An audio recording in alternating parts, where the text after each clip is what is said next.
Okay, so we're just starting recording now. Hey, Great. how you going? Great. How are you? Yeah. All Um, right.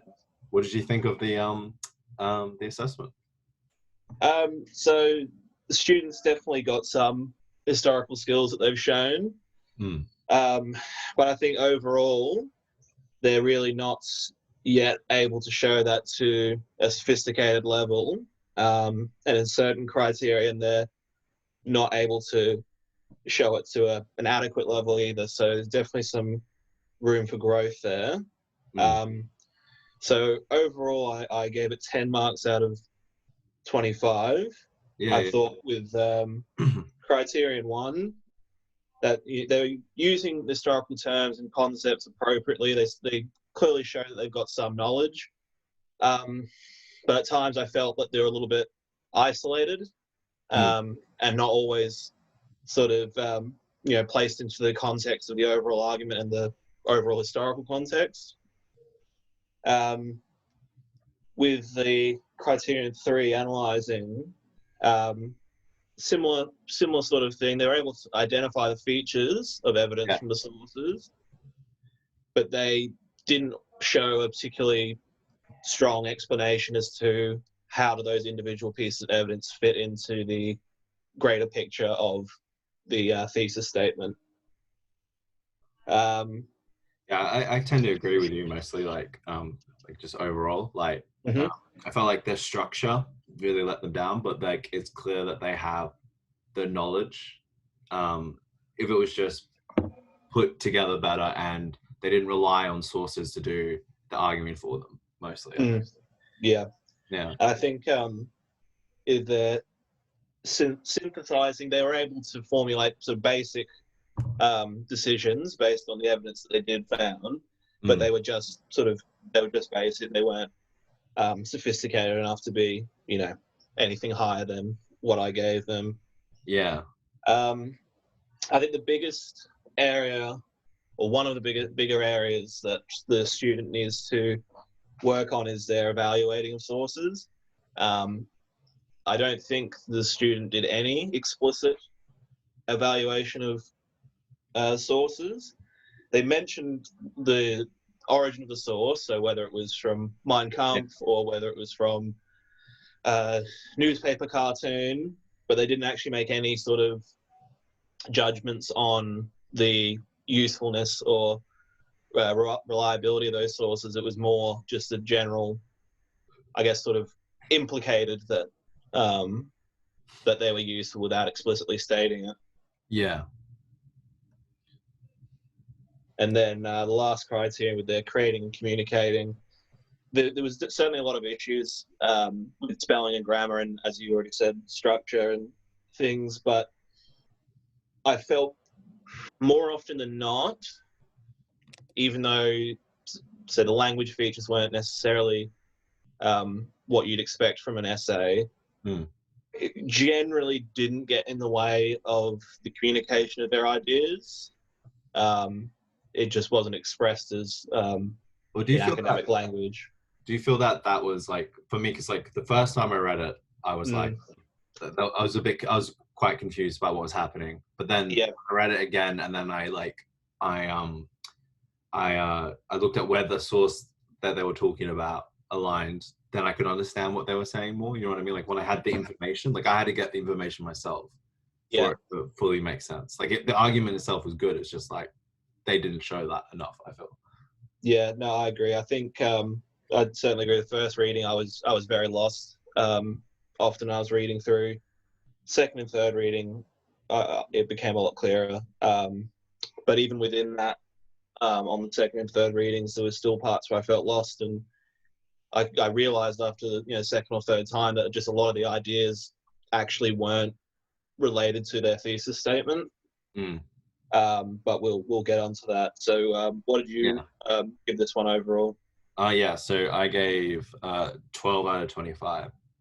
Um, which yeah, I think about the same as you. So yeah, I think we're coming on a similar page. Okay, well, it's good. I guess we'll just get into the nitty gritty of making sure that we're both happy with the specific criterion and and the Yeah. language that we've chosen that is best fitting. Sounds good. So we'll start with criterion 1. Yeah. Yep. Comprehending. All right. Do you want to talk about what you thought specifically with the criterion 1? Yeah. So what I gave was a 4. Although looking at it now, it could easily be like a 3 or so. I felt like they mostly used the terms correctly, except for like I noticed they use like presidents for like the UK and stuff. But yeah, I agree. So with that, the appropriate use of terms placed in historical context, I think we can definitely agree that they were appropriate use of the terms. yeah, But they certainly weren't always, or often weren't, placed into historical context. yeah, exactly, yeah. Although I feel like he mostly, because it's clear they just took most of it from the source, so they're mostly accurate with like what they're talking about because it's there for them most of the time, like what dates and things like that. So yeah, but it's an appropriate use of those terms. So yeah, in that sense, it's fine that all that information came from the source material. So it seems like we're on the same page with that first dot point. If we want to move on to the explanation of issues. Did you feel it was more of a 3 or a 4, just out of curiosity? Oh yes, sorry. So I'm pretty confident that I've given this a 3. Yeah. The main reason I'm leaning more towards a 3 than a 4 is partially because of that, what we said about there isn't a whole lot of evidence for the historical context. But the other issue I had is that because they weren't placed into context and they often weren't expanded on, I felt that the lower mark for the 1 to 2 bracket, it mentions partial, fragmented, or mostly inaccurate use of terms. So they definitely weren't inaccurate use of terms, but I was considering expressing that as a fragmented use of terms because the cognitive verb glossary, one of the definitions for fragmented is isolated, and I think that's definitely what we're talking about with the students' use of those terms, is that they're in isolation. Like you said, that dates and things have sort of been plucked from the sources, but they're almost placeholders as opposed to the beginning of a further explanation or a analysis or a comparison or whatever. Yeah. So I think the explanations themselves were adequate, and I think that they did have a reasonable understanding of the relationships between concepts. There were a couple of exceptions to that. So, for example, the very, very start, do you want to actually open up my annotations on the screen for this one? Yeah, sure. So right at the very top of those annotations,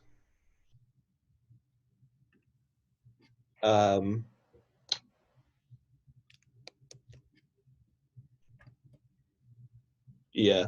So when the part I've highlighted green, which is the color code that I use for that criterion,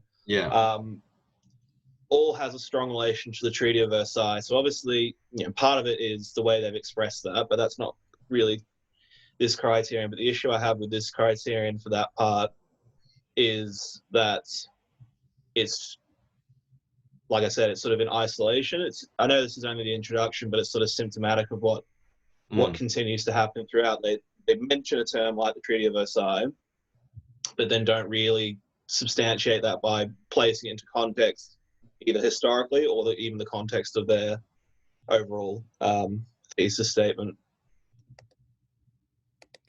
Yeah, no, I totally agree with that as well. I thought it was like a fairly adequate explanation. They like some of them, like he has some strong points. I think at certain points, he explains some things well. Like at the beginning, Yeah. the Well, first there's argument. a sorry, Ben. Yeah. There's a section where they're talking about the effects that the Treaty of Versailles had on the people of Germany, and Yeah. listed off a bunch of relevant concepts like the Rhineland and about the economic crisis. And for me, it's not the most sophisticated, but it's adequate. It gets the point. So I'm quite happy with that. So I think, like I said before about the using the sources, like when you understand what they're saying, like it makes sense. You know what I mean? Like yeah. So yeah. When that essentially is you as the reader being able to provide the context that's actually not present in the work itself. Yeah. So that is really the key reason why I'm leaning more towards a 3 than a 4. Yeah, same with me. Yeah. Okay. Well, it sounds like we're in agreement with criterion 1. Move on to the analyzing. Yep, sure. Cool. Yeah. This is the section I marked, I think, probably the harshest. Just mainly because there's hardly any analysis of the sources and or the evidence, really. You know what I mean?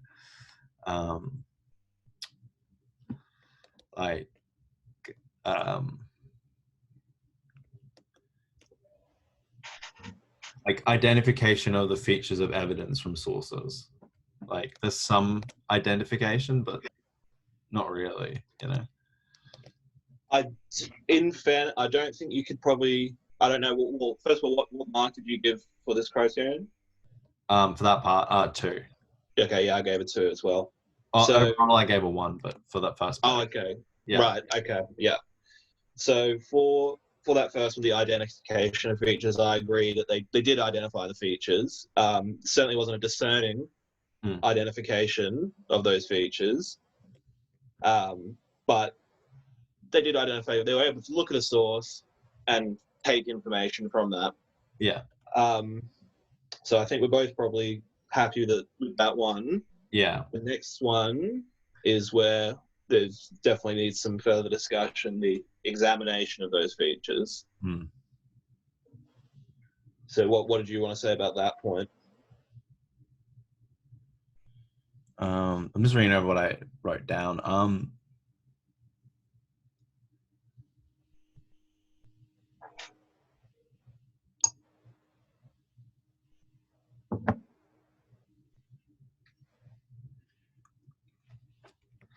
So yeah, I said there's rarely any analysis of the evidence provided and no explanation as to why it's being used to back up the point at certain points, particularly just that section where it's just source after source after source and there's just no explanation whatsoever. It's just using the source as a way to analyze the whole thing together, just stringing it together. There's no actual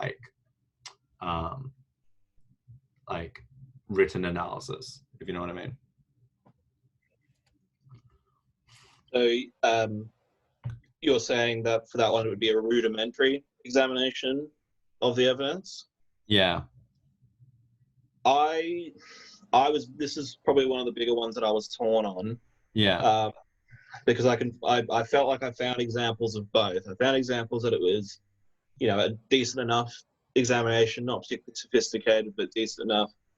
And then there was other ones which were either, like you said, just very rudimentary in terms of essentially just listing sources and repeating what they said without really examining them.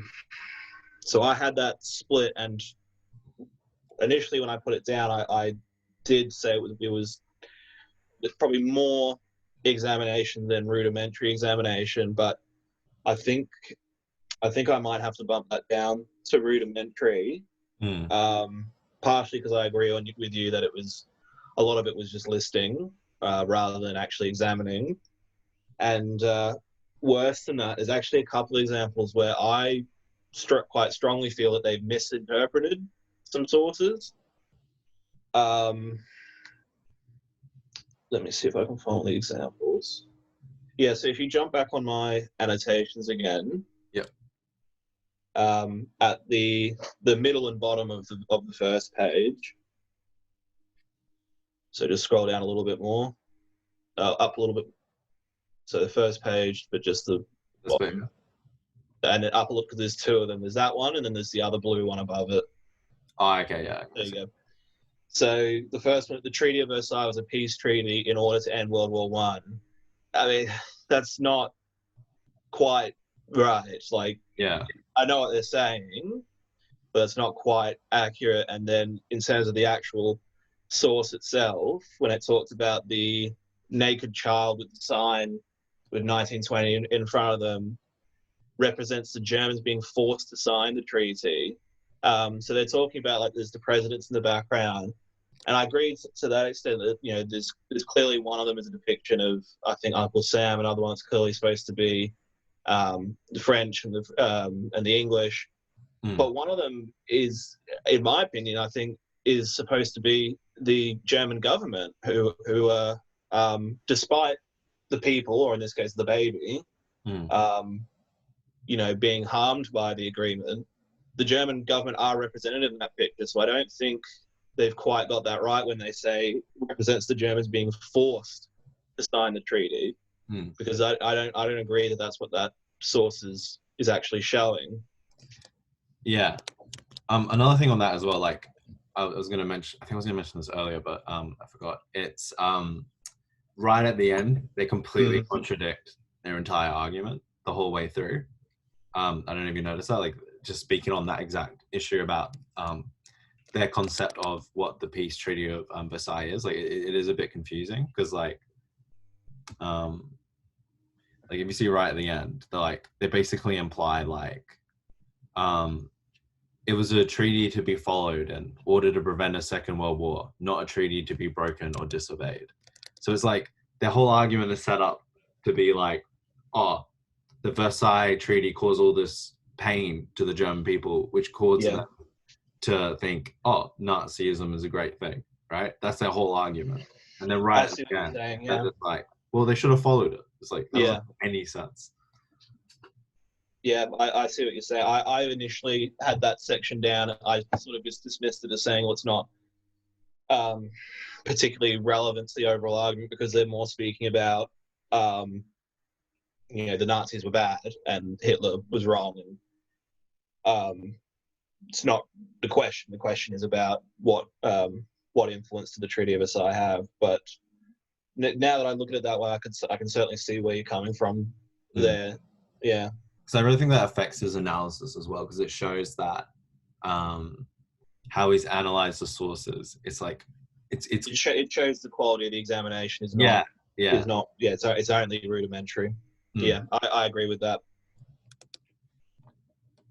And then I guess it just carries over to the same point. I assume you gave the third point in the Mark 1 box. Yeah, I did as well. Yeah, I had that as well because I mentioned it with the above the other criterion as well, that it's just not a whole lot of connections being made between sources and between arguments to the overall central.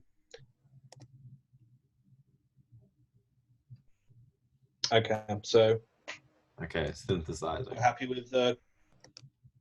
to move on from that one. Yeah, so overall 1, I guess. It's got to be. Yeah, I think I'm going to change mine from a 2 to a 1. Okay.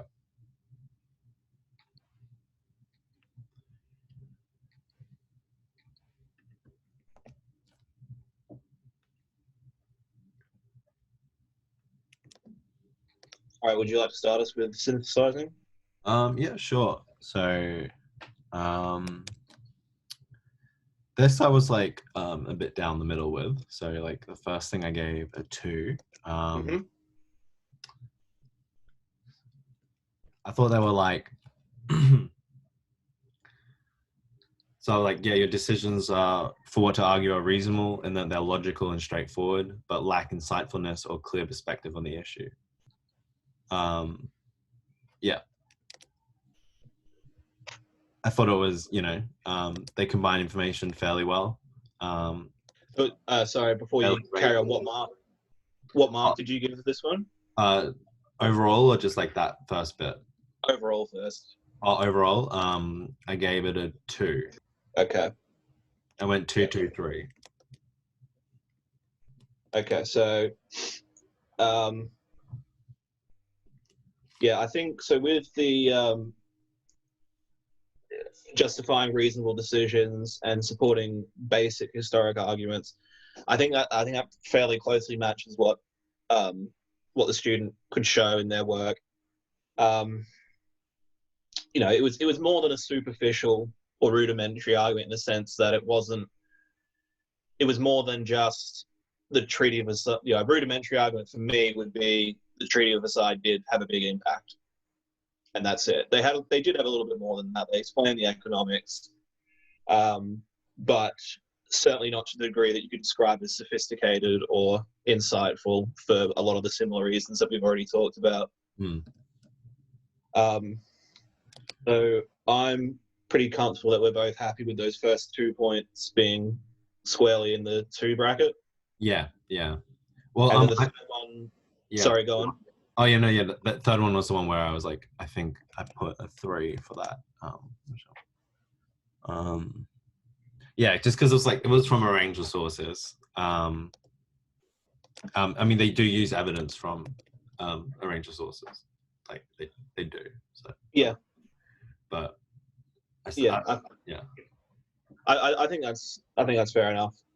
Still gets a 2 overall for that criterion, but I'm happy to have that third point in the 3 bracket. Sweet. All right, moving on. I think evaluating, that's where we might disagree, because looking at what I gave now, I gave like 4s and 3s and like a 4 overall. Okay.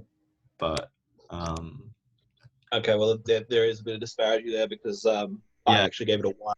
I gave it a 1 also. I think I might have misunderstood. I think I was trying to be a bit fairer here as well, a little as well. Like I'm not too sure. Wait. Yeah. Yeah, I did feel hard giving it a 1, but I just felt like I couldn't do any more than a 1, given that there was no explicit evaluation. I'll see if I can find an example. So the first source they reference, source 1, is a political cartoon by Will Dyson, who was well known for his implicit illustrations. I'm not even really sure what they mean by that necessarily, but it's not an evaluation of the usefulness or the reliability. It's implicitly, you could say, or superficially evaluating by saying, well, he was well known, because you could argue a well known means respected or relevant or prominent at that time.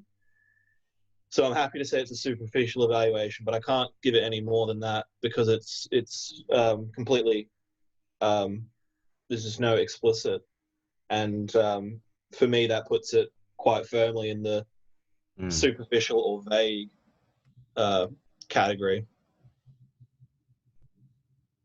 Okay, yeah. And same with the arguing at partial or fragmented statements about the usefulness, because I can't give it any more than partial statements, in my opinion. Okay. But let's go through it point by point so we can try and nail down where we think is a good, justifiable middle ground. So for the first point, where did that fall for you? So I gave it a 4.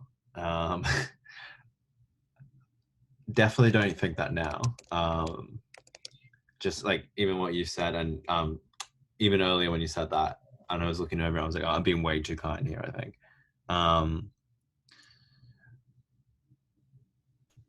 Like I feel like, because I feel like there was an adequate judgment about like the usefulness and reliability of it, but like you said, there really isn't any evaluating of the sources in the piece. So like for the first one, I'll be like adequate judgments about usefulness and reliability. Like I felt like they were fairly adequate with like their judgments about when something was reliable and useful for that particular thing. But it's hard to determine, you know, when they already have the sources given to them. You know what I mean? Well, that's the thing, you know, a lot of these sources were seen sources. Mm. So the student definitely had the opportunity to think about the reliableness and usefulness. Mm. But I think you can make adequate judgments from what they've written, but only if you apply your own knowledge and context and essentially apply information that's actually not present on the page. Mm. So I think, you know, that definitely could have affected me, like just because like when I was getting towards that part, it was very much like I've read it so many times. So yeah. I'm happy to like I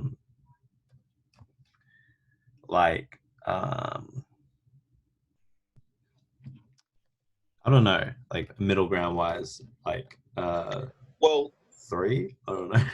Well, let's not jump to marks until we've talked about all 3 points. Okay, fair enough. Are you going to, for that first point, are you going to keep? Obviously you'll need time to think about it, reflect, and everything. But right now, are you leaning more towards leaving that first point in the 3 to 4 range, or bumping that at least that point down to the 1 to 2 range?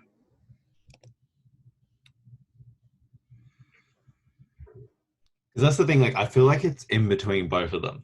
That's the problem that I have. Like it feels like it could be a 3 or a 2, to be honest. Like it should be somewhere in that middle. You know what I mean? Like there's some, like I wouldn't say it's just like there's no evaluation gone on about like the usefulness or anything. Like I feel like there's some thought into it, but yeah, I don't know. I would be 3, to be honest.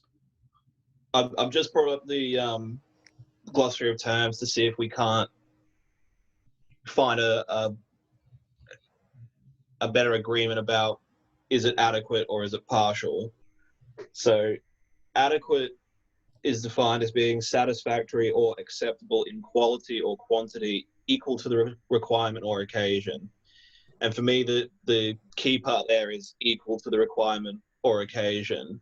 I think when we're doing source evaluation in history, leaving things as implicit for me is not equal to the requirement. Yeah. Even if your evaluation is quite base in terms, you know, this guy's well known, therefore he's reliable. Even though that's not particularly sophisticated, because they've been explicit about, I think it's outright saying, I think he's reliable or not reliable, and having at least something, whether it's strong or not, but at least something to support that.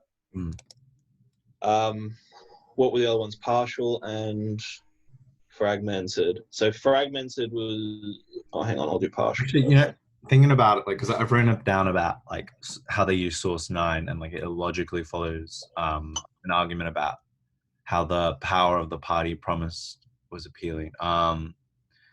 Like they didn't link information, like they didn't evaluate the information from the source and put it together necessarily that well, I think, actually. Certain sections. So yeah, I think, yeah, like you said with that, like that last bit, yeah, probably a 2. Like I'll be happy with a 2 for that first part, at least. Yeah, I think so. And I've just pulled up partial, and I think this probably actually fits what we're talking about quite well. One of the definitions is attempted but incomplete. I think that's pretty much where it's sitting. They know they have to mention the sources, but they are, you know, not yet able to do a complete evaluation of the source. So for the second point, what did you have? second point I had in the 3 to 4 bracket. I mean, they used the sources, they used evidence from the sources, and they referred to perspectives. So yeah, I'm happy for that particular one to be in the 3 to 4 bracket.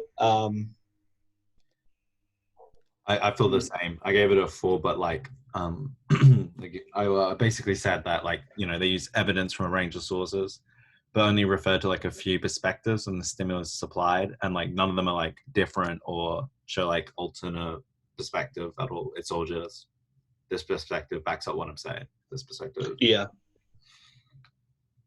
I definitely agree. I think as well, if I was to give that one either at that particular point a 3 or a 4, I'd probably lean more towards a 3. Yeah. For the reason you just described, is that there wasn't a whole lot of evaluation into dissenting opinions or the reliability of one perspective over another. So yeah, I think the middle of the road is probably right for that one. Okay. And then the third point, really, it just links back to what I said about the first point. So these statements are inconsistent, superficial, or vague. I don't think you can, when I was saying, about it being not explicit, I think that matches perfectly with what we're describing when we're talking about vague.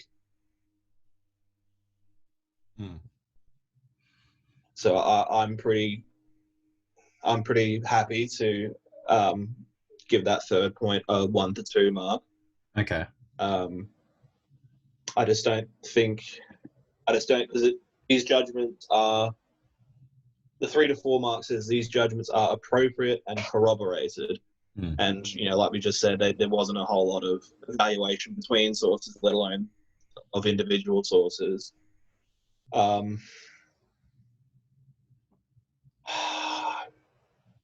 suppose the only thing I am a little bit iffy about is these judgments are appropriate. And, like, I'm tempted to say they were appropriate, but again, that's me applying my own knowledge and context onto their statement and saying, okay, well, if you read it in this light, it is an appropriate evaluation or it is an appropriate judgment, but I think that's adding something that's actually not present on the page. So yeah, like I agree with you. Like, so like what I've said was like, your judgments are appropriate for the overall argument, but they are not well corroborated. Like, and I think that's the key thing, is like it's not corroborated well.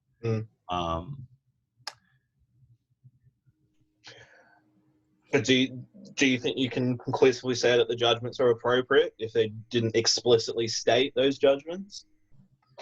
They've implied that they're reliable or that they're relevant or that they're useful, but I don't think implication can be described as a judgment. I think it's closer to a statement than a judgment. Yeah. Like I had an example which was like,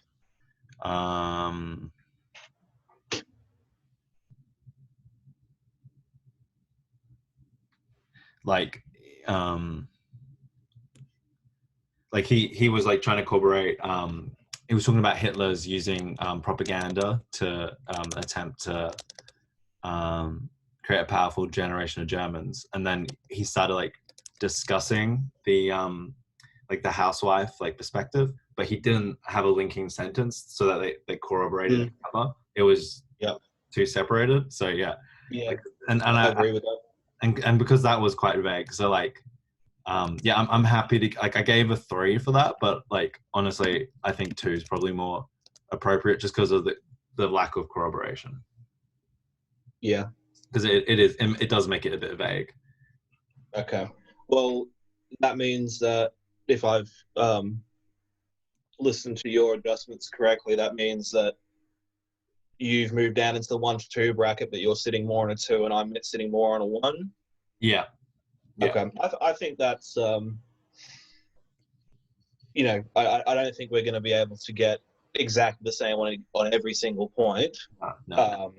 We're definitely going to naturally interpret things differently. So I think that's fine to leave it as it is. At least we're still both in the same band of marks. Yeah. I So, think as well, yeah. it's like we're coming from a similar perspective. It's more about like how do we make the judgment about it? You know what I mean? It's very slight, but like, yeah. All right. So last one. Yep. So creating and communicating. I think this one for me, I've got the most potential for movement on this one. I was pretty torn on almost every single point as to where to put it, because I could find examples for each of the 3 points. I found examples that could go in the 2 to 3 bracket or could go in the 1 bracket. So I ended up sitting on a 2. Where did you end up? I ended up on a 2, so I went like 3, 1, 3. But I went straight 2s, but like I said, I could. I'm definitely open to movement on this, because there's Well, let's just start with the first point. So, so if we start at the top, so the top mark for the first point would be succinct with ideas related to unseen question or hypothesis conveyed logically. Yeah, it's definitely not conveyed. I think it's pretty fair to say that it wasn't succinct. There was a fair bit of meandering, and often talking about things that weren't completely relevant to the thesis statement. And like you said, there's some structural issues, so it's not structured particularly logically. So I think it's pretty safe to say it's not going to get the top one. Yeah. So for marks 2 and 3 for that first one, it's conveys ideas related to the unseen question and or hypothesis. This was the one I was possibly the most torn on, because I found a lot of ideas that were unrelated to their thesis statement, and I sort of just had to try and weigh up in my mind how much is relevant versus how much is irrelevant. I think it's probably a 2/3, 1/3 split in terms of relevant to irrelevant. So I didn't feel I felt it would have been harsh to have dropped that first point into the 1 mark, because it said that they're frequently unrelated, and I think frequently would have to be, if not the majority of the time, have to be closer to the majority of the time than it was. I think that they're mostly relevant is enough for me to keep it in that middle bracket. But if I was going to give that point an individual mark, it would be more of a 2 than a 3, because there are just, I think at least 3 quite major examples of unrelated ideas. Yeah, I agree with you. Yeah, especially down the final page. The sort of concluding statement went off on quite a wild. So, Nazi Party may have been a powerful and intimidating political party, but it was for all the wrong reasons. Racism, hate speech, and propaganda were clearly the motives behind the drive of the Nazi Party. And it's an unrelated idea to their thesis statement, because obviously it was supposed to be talking about the effect of the Treaty of Versailles. But like you said earlier, it's also kind of contradictory, because if they're saying, well, they're almost saying the real reason wasn't the Treaty of Versailles. The real reason was racism, hate speech, and propaganda. So it's definitely a murky way to end your essay.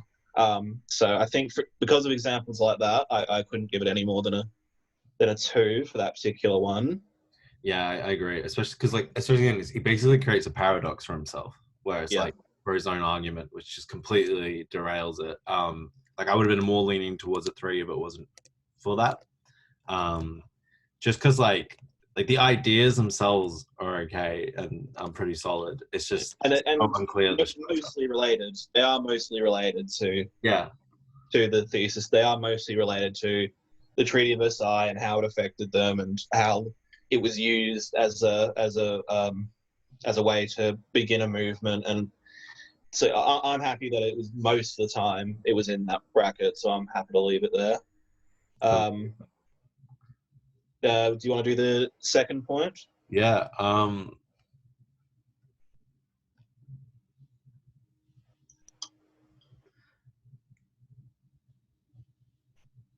I basically said like features of an essay. Where is it? Like I said, there's like some features of an essay, but no introduction. I mean, there is. It's really hard to say. The issue I had with this point is I don't think the criteria really asks us to evaluate the quality of those features. It technically does have an introduction and it technically does have a conclusion. Yeah. But they're not particularly strong and they're not particularly like done in an essay kind of style either. No. I mean, there's no actual essay like feature structures that it uses. It's just like that is technically an introduction because it sort of introduces the topic. Absolutely. Yeah. If you were to take another student's de-identified essay into another classroom and say, okay, we're going to look at this assignment and we're going to highlight, all the linking sentences, or we're going to highlight all the points, statements and things like that. This would not be the kind of assignment you'd use for that activity because the structure just really isn't there. It's sort of almost like a flow of thought as opposed to something that's structured very deliberately and logically. So basically the only difference between the second and third bracket for that second point, because it says features of an essay in response to historical sources and ethical scholarship are demonstrated. The only difference between the 2 and 3 bracket and the 1 bracket is the inclusion of the word inconsistently. Yeah. That's what made me give it a 1 because I was like, it feels really consistent. I think I could be moved on that.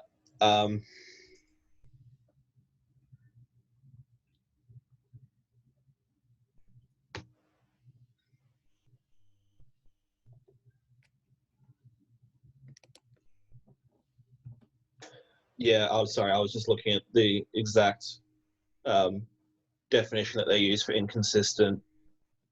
And it's talking about how things relate to one another. And yeah, you certainly can't say that every paragraph starts with a clear point, or every sentence and every paragraph rather ends with a clear link. So there are features of an essay there, but I think you're right. I think they're inconsistent. I think I'm gonna have to move that one down to a 1. As well as like, remember when we're talking about how there's that whole section where they just go source, like because there's evidence of them before that actually making arguments and like showing like some conventions or features of an essay, and then they just like stop for a whole bit. It's just like it's not like that's what I mean, but it's just not consistently done throughout. It's just some parts are fairly good, some of it don't even make sense. So yeah.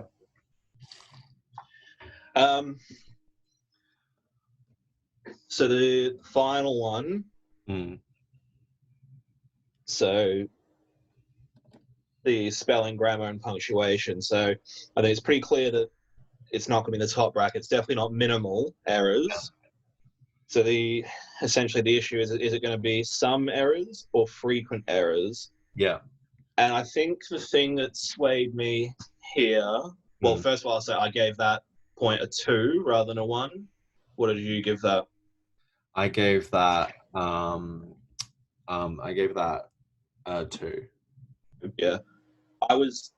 I initially had that marked down as a 1 because I thought there were a lot of frequent errors, spelling, grammar, and punctuation. Yeah. Having said that, Actually, no, sorry, considering... My bad. Sorry, go on. All good. I think it was when I was looking through it, I had it penciled in at frequent, but I think given that it was a written exam, I think it would be harsh to describe that as frequent spelling, grammatical, and punctuation errors. Yeah. If this were a typed assignment that they drafted and all that, I would definitely say it was frequent. But I think, given the circumstances, I think it would be harsh to call that frequent because a lot of the things were grammatical mistakes. There were some spelling mistakes, but it was mostly grammatical. So it's not as if they're misspelling like the key terms, like Nazi or Versailles, or it's more about the grammar, and that is pretty expected in a written exam. I would say on the sentence level though, like the punctuation of wasn't necessarily the best, but how they put their sentences just as themselves, how they strung them together wasn't terrible. It made it much more readable, I would say, as well. Well, that's ultimately the biggest thing that swayed me away from a 1 and towards a 2 was that the grammar mistakes more often than not didn't impede communication of ideas. Yeah. The thing that impeded the communication of ideas was the structure and the sort of inconsistent analysis and evaluation. The grammar wasn't the reason why. We both said when we first read it we felt lost. Yeah. So you could say, well, that's impeding the communication of ideas, but it's not the spelling, grammar, or punctuation that was doing that. So, yeah. So I'm happy for that to be overall criterion 6, creating, communicating. I think it definitely belongs in that 2 to 3 bracket. Yeah, I'd give it a 2 overall, I think. Yeah, I think 2 is a better fit than a 3. Mainly because I think that the features of the essay being the way they are, I think if you gave that as a 3, that would be too generous. I really think, for me personally, that middle point about the features of an essay, I think that's me the key one from the 3. So the fact that they haven't done that particularly well, I can't give it more than a 2. Yeah, I agree. Okay. So I just looked at that overall. I think we're ending at a 10 overall. So I'm just going to recount mine because I changed a couple of them after we spoke. So I'm just going to recount mine.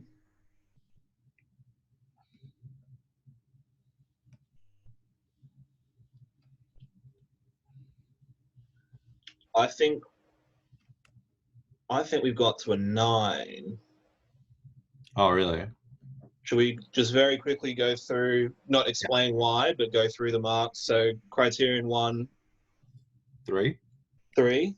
Yeah. Oh, actually, no. So you think you've ended up on a 10?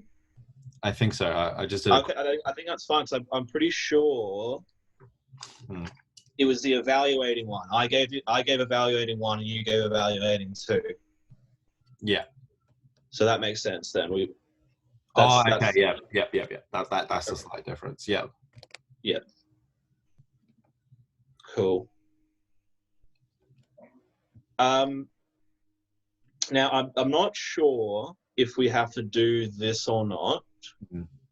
but I did have a little look at the reporting guideline or whatever it was called. Now, I don't think we have to look at it, certainly not yet, because that's to do with your the final mark you're giving it, and that only happens after we've moderated and all that. But my initial feeling from looking at the thing which I initially gave as a 10, now I'm thinking is more of a 9, and looking at the reporting guide, I think there's elements of C standard and there's elements of D standard. Obviously, purely based off of marks, it's out of 25. So I think isn't the passing grade like 45% or is it 50%? I'm not sure about high schools. Sure, yeah.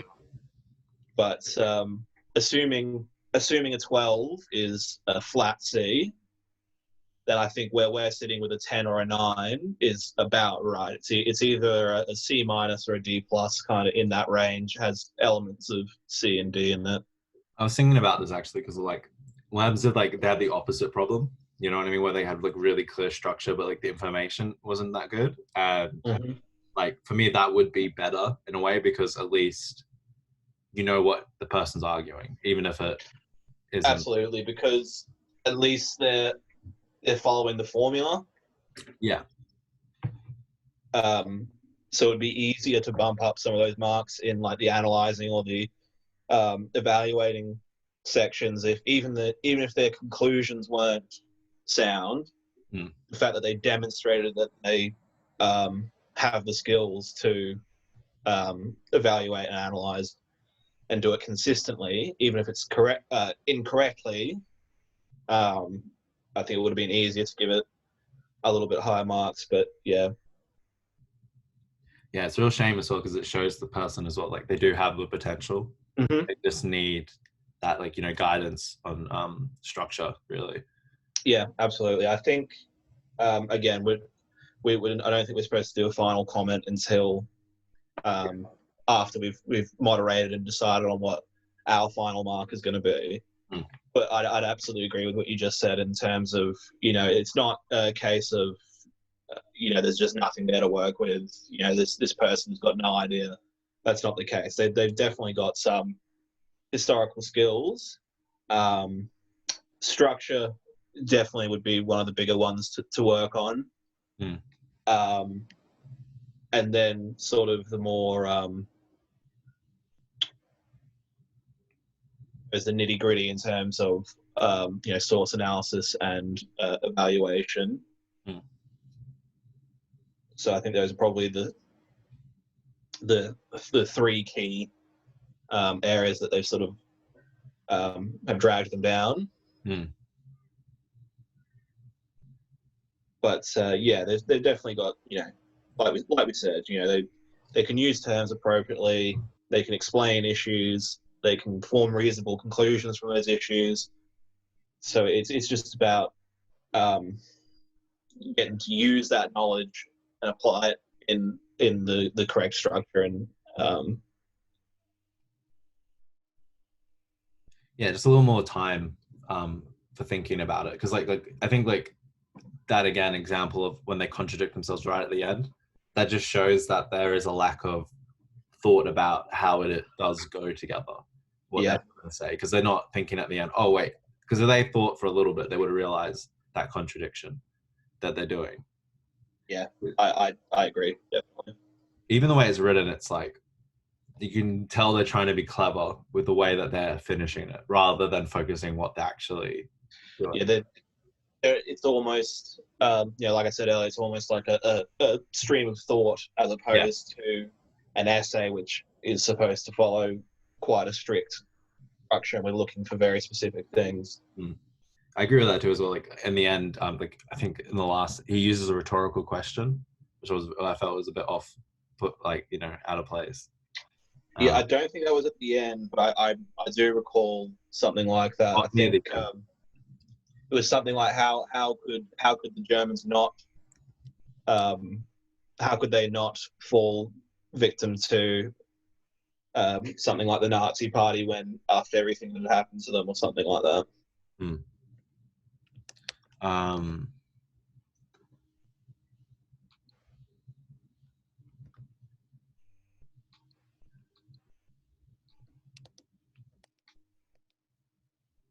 Yeah. What was that one?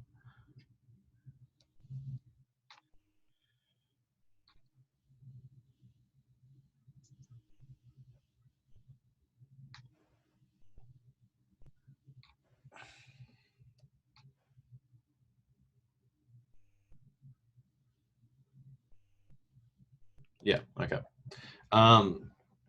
Is there much more that we need to do? Is that, I think that's pretty much it. I think we've pretty much covered it. Yeah. Yeah, I think we've both been able to get a better, more accurate market in terms of.